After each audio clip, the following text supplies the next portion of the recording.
이건 충격적인 일입니다. 우리는 조선 상고사를 통해 고조선부터 발해까지 우리의 역사가 이어져 왔다는 것을 알고 있습니다. 그러나 중국과 일본은 변방의 지방 정권으로 폄하하면서 우리 역사의 단절성을 이야기하고 있습니다.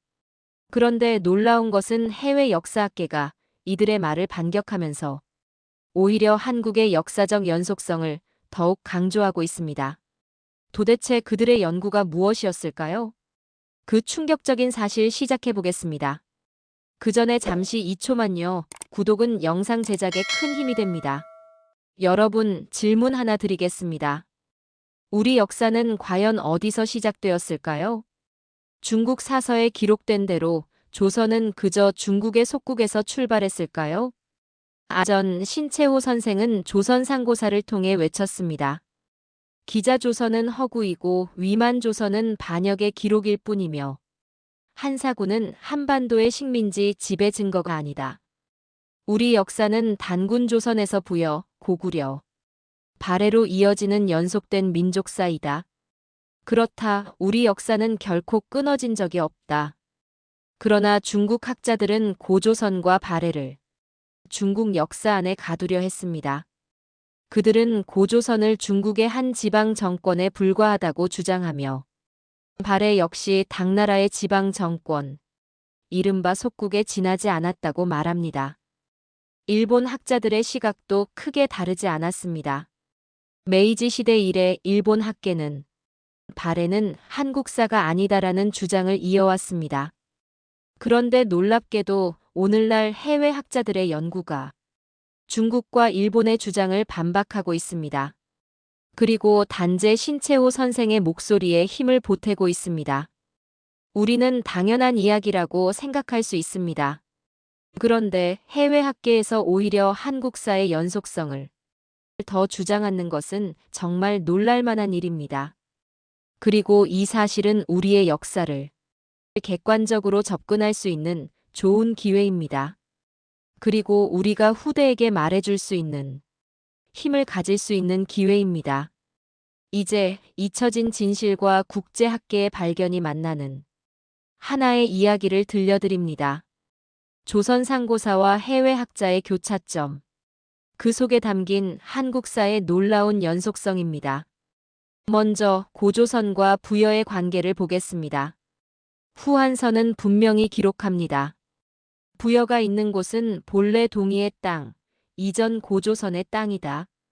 고조선과 한나라의 전쟁이 일어난 후 새롭게 일어선 정치체, 그것이 바로 부여였습니다. 부여는 고조선의 후예로서 그 정신을 다시 세운 계승국이었습니다. 첫째, 정치를 계승했습니다. 부여에는 제가회의라 불리는 귀족회의 제도가 있었습니다. 나라의 중대사를 여러 부족 지도자가 함께 결정하는 이 체제는 고조선의 연맹적 정치 구조를 그대로 이어받은 것이었습니다.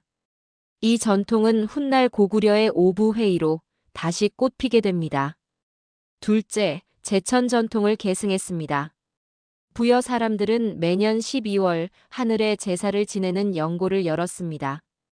이는 고조선이 하늘을 숭배하던 제천 전통의 뚜렷한 흔적이었습니다. 이 제천 의식은 다시 고구려의 동맹과 예의 무천으로 이어져 민족 공동체의 결속을 다지는 신성한 의례로 남았습니다. 셋째, 사회 풍습을 계승했습니다. 부여는 농사와 함께 말과 소, 그리고 말린 고기를 세금으로 바치게 했는데 이는 고조선이 가진 농경과 북방적 유목 전통의 결합을 계승한 것이었습니다. 그리고 국가 운영의 핵심인 세금 제도가 일치한다는 것은 고조선에서 부여, 고구려에서 발해로 이어진 정치와 경제 제도가 연속성을 가진다는 것을 보여줍니다. 이렇듯 정치, 종교, 사회 정신에 이르기까지 부여는 단순한 신흥 국가가 아니었습니다. 고조선의 계승자, 그 정신을 이어받은 당당한 후예였습니다. 하버드대의 마크 바잉턴 교수는 그의 저서 고대 국가 부여에서 이렇게 말합니다. 부여는 결코 고립된 나라가 아니었습니다. 그 뿌리는 고조선의 유민들이었고 그들의 제도와 문화, 그리고 기억을 이어받아 만주와 요동에서 새롭게 형성된 국가였습니다. 그는 고고학적 자료와 중국 사서 기록을 면밀히 분석하면서 부여의 정체성이 고조선 이후의 맥락 속에서 자리 잡았음을 보여주었습니다. 즉, 부여는 고조선의 멸망 이후에도 사라지지 않은 민족적 정신이 다시 일어난 모습이었습니다. 바잉턴의 결론은 분명합니다. 부여는 고조선의 후예이며 그 정신을 계승한 국가였습니다. 콜로라도 대학의 고고학자 사라 넬슨 교수는 저서 한국의 고고학에서 한국 고대 문화의 고유성과 독자성을 강조했습니다. 그녀는 청동기 시대부터 삼국시대에 이르기까지 이어지는 문화의 흐름 속에서 한국의 고대 국가들이 단절된 것이 아니라 하나의 맥락 속에서 발전해 왔다고 분석했습니다. 특히 청동기 문화의 전개와 제천의식 같은 공동체 전통은 단순히 중국의 모방이 아니라 한반도와 만주 지역에서 스스로 형성되고 계승된 체계였음을 밝혔습니다. 이는 곧 고조선의 문화가 사라진 것이 아니라 부여와 같은 새로운 정치체에서 다시 살아난 사실을 보여줍니다. 지어 생활 풍습까지 거란과 여진 사회 속에서 확인된다고 지적했습니다. 이 사실은 칭기스칸의 몽골 제국 시대에도 발의 후손들은 여전히 존재했다는 결론이 나오는데 칭기스칸과 발해인 사이의 관계를 연구할 수 있는 단서가 됩니다. 다음은 부여와 고구려의 관계를 보겠습니다. 사서들은 분명히 기록합니다. 삼국사기 본기 동명성 왕조에는 주몽이 부여의 왕실에서 태어나 활쏘기에 뛰어나자 시기를 받아 쫓겨났다고 전합니다. 삼국유사 역시 주몽이 부여에서 자라다 박해를 피해 남쪽으로 내려와 나라를 세웠다고 적고 있습니다. 그리고 중국의 삼국지 위서 동의전에도 고구려 시조 동명왕은 본래 부여 사람이라는 기록이 남아 있습니다. 즉, 고구려의 시조 주몽은 부여의 왕실 출신이었고 왕위 계승 다툼 속에서 추방된 뒤 졸본 부여 땅에 정착해 새로운 나라 고구려를 건국한 것입니다.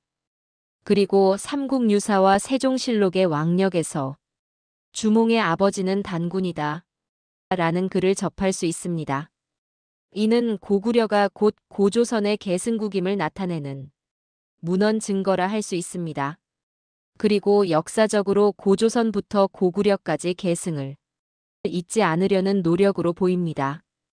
그리고 국제학계에서도 이를 인정하는 흐름이 있습니다.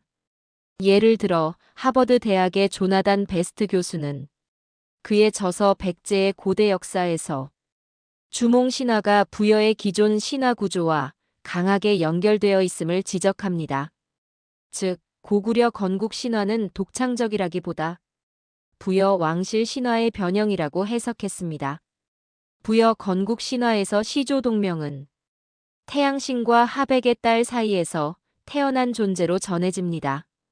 고구려 건국 신화의 주몽 역시 해와 관련된 초자연적 존재와 하백의 딸 유화 부인 사이에서 태어남으로 묘사됩니다.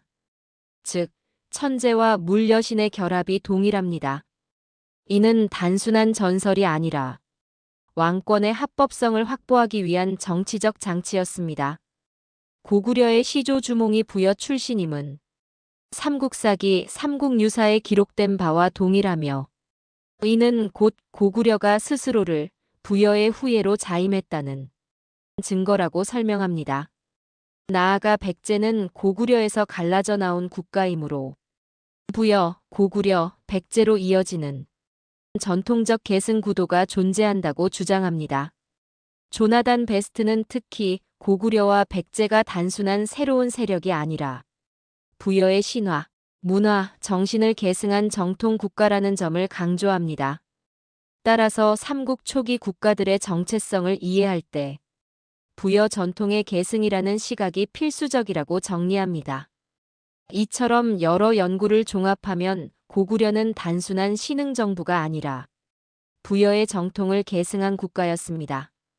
여기서 한 가지 확인해야 할 점이 있습니다.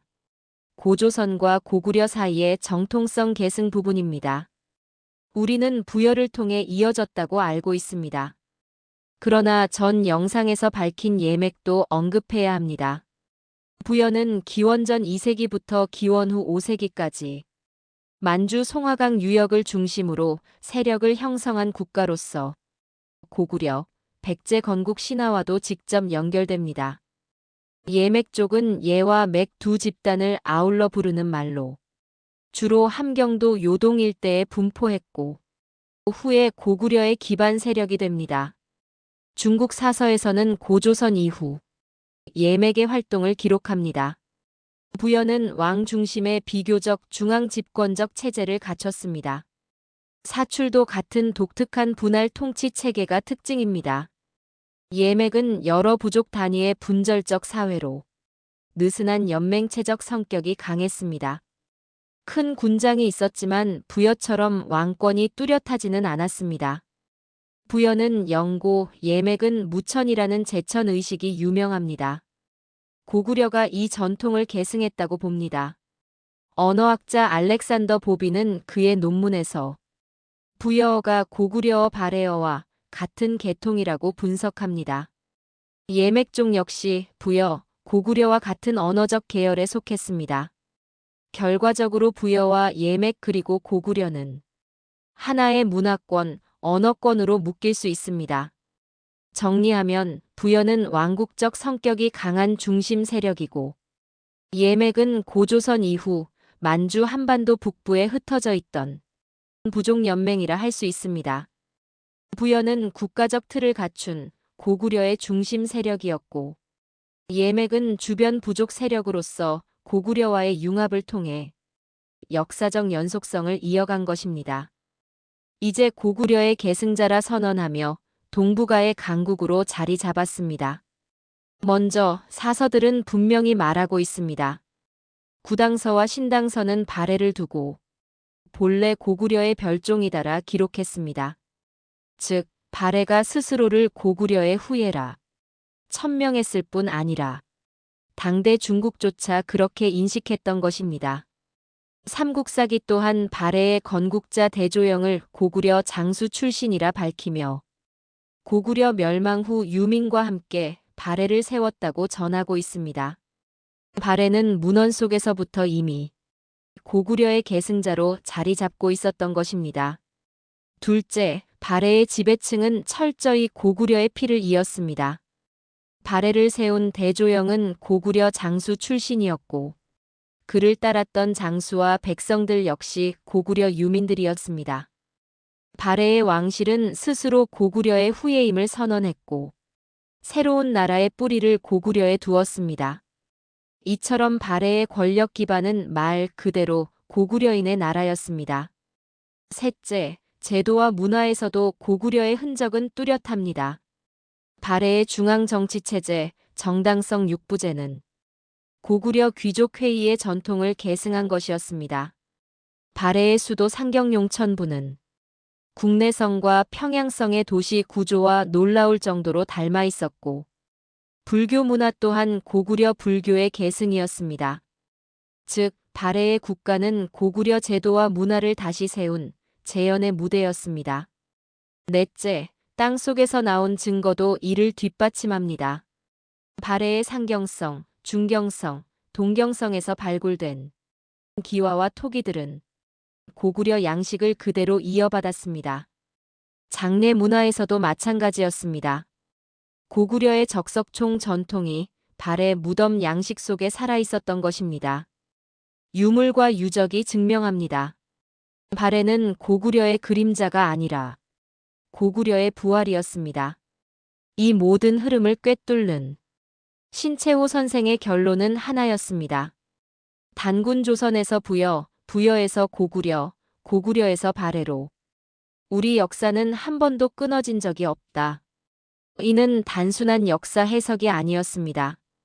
민족의 자존을 지켜내려는 선언이자 일제 식민사학을 향한 가장 강력한 반격이었습니다. 언어학자 알렉산더 보비는 그의 저서 한국어와 일본어의 근원에서 부여, 고구려, 그리고 발해의 언어 흔적을 분석했습니다. 그는 이들 언어가 같은 계통임을 밝혀내며 고대 동북아의 언어적 연속성을 새롭게 제시했습니다. 보빈의 분석은 이 언어들이 알타이계, 특히 퉁구스어족 계열에 가깝다고 분석했습니다. 즉, 부여, 고구려 발해어가 독립적이거나 사라진 것이 아니라 하나의 언어적 줄기 속에서 변형, 발전했다는 것입니다. 그리고 고구려와 부여의 지명 끝에 자주 등장하는 홀이라는 단어가 있습니다. 국내홀, 환도홀 같이 성이나 도시를 의미하는데요. 발해 지명에도 유사한 전미사가 확인되었습니다. 이 사실은 부여 고구려 발해가 동일한 언어적 전통을 공유했음을 시사합니다. 고구려 멸망 후 유민들이 세운 발해에서 고구려어의 흔적이 남아 있었다는 건 정치적 계승뿐 아니라 언어적 문화적 정체성도 이어졌음을 뜻합니다. 이는 신채호 선생이 강조한 역사의 연속성을 현대 언어학이 뒷받침하는 사례라 할 수 있습니다. 또한 유목제국 연구로 세계적인 명성을 얻은 바필드와 하자노프는 중요한 분석을 내놓았습니다. 그들은 북방 제국들이 단순한 유목민의 집단이 아니라 유목과 농경을 결합한 복합 사회였다고 설명합니다. 이 관점에서 본다면 부여 고구려 발해의 성격은 더욱 분명해집니다. 부여는 농경과 함께 말 소가축을 세금으로 바쳤고 고구려는 기마전사 집단과 정주 농경민이 함께 어우러져 강력한 국가를 이루었습니다. 발해 또한 고구려의 즉 바필드와 하자노프의 연구는 이렇게 말하고 있는 셈입니다. 부여에서 고구려로, 고구려에서 발해로 이어지는 흐름은 단순한 왕조 교체가 아니었다. 유목과 농경을 결합한 복합 제국의 전통이 세대를 거쳐 계승된 것이었다. 이제 우리는 분명히 말할 수 있습니다. 만주와 요동은 단순히 중국의 변방이 아니었습니다. 그곳은 고조선이 뿌리내리고 부여가 성장하며 고구려가 세계를 호령하고 발해가 다시 일어선 우리 민족사의 거대한 무대였습니다.